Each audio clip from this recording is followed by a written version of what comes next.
How to file immigration petition for spouse.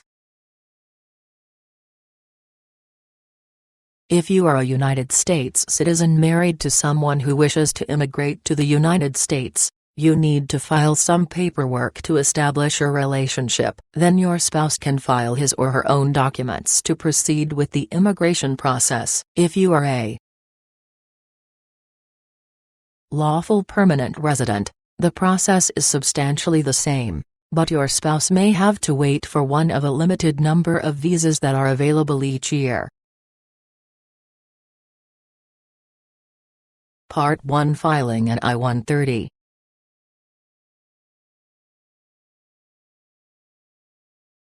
(1) Download the form.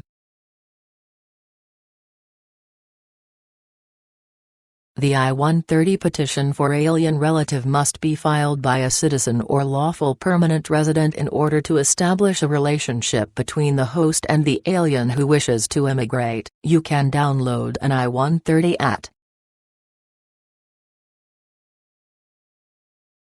2. Fill out the form.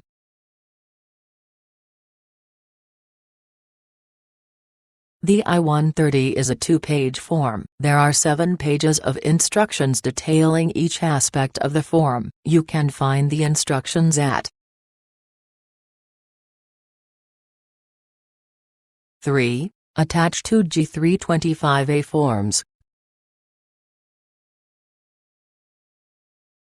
You and your spouse must each complete and sign a G325A form, which contains biographical information about each of you. You can download the form with instructions at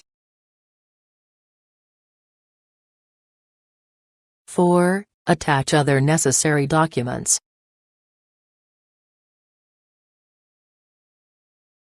You will need to include copies of documents establishing your status and your relationship with your spouse. To establish your status, attach a copy of your birth or naturalization certificate, or your permanent resident card. If you do not have either of those, the instructions specify other acceptable forms of identification. To prove your relationship with your spouse, submit copies of your marriage certificate, divorce certificates from any previous marriages, recent passport-style photos of both of you, and other proof of your marriage as specified in the instructions. 5. File the form.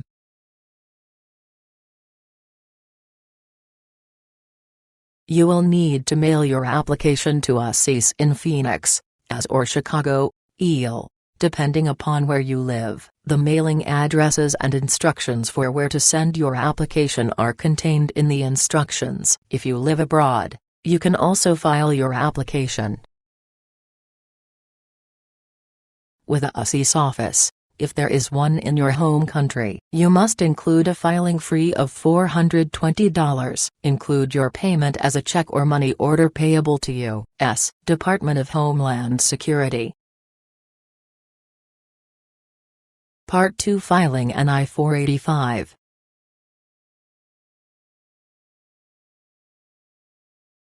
(1) Download the form.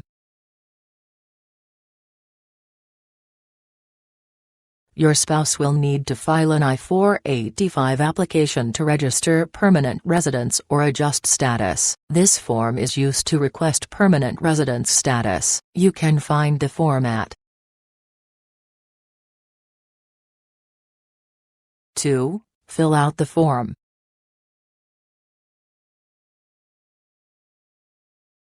The I-485 is a 6-page form. There are 8 pages of instructions detailing each aspect of the form. You can find the instructions at 3. Attach a G325A form. If your spouse is between the ages of 14 and 79, he or she must complete and sign a G325A form, which contains biographical information. You can download the form with instructions at 4. Attach other necessary documents.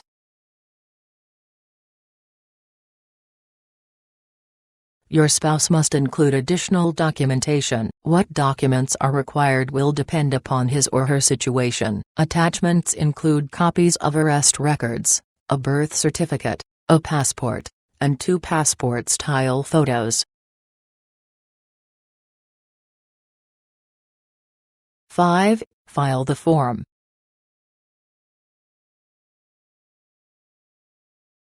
Where your spouse will mail the form depends upon your particular situation. For example, if you are a U.S. citizen, then your spouse will file the I-485 with us in Chicago, Ill. See the instructions and mailing addresses at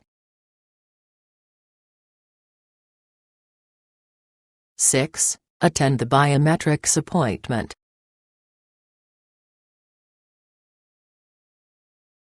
A few months after your spouse submits the I-485, he or she will receive a notice regarding fingerprinting. He or she must attend an appointment with a biometrics office to be fingerprinted.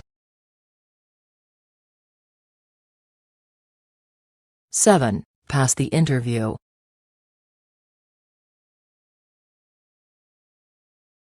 A few weeks or months after the fingerprinting, you and your spouse will be scheduled for a personal interview at a USCIS office. The interviewing officer will ask questions in order to determine that you and your spouse are truly a married couple and not posing as a couple for immigration purposes. Your spouse's permanent residence will be granted or denied at the interview. The interviewer will be looking for evidence that you and your spouse live together, share property, have children together, or have relationships with each other's friends and family. Be prepared to discuss those topics with the interviewer.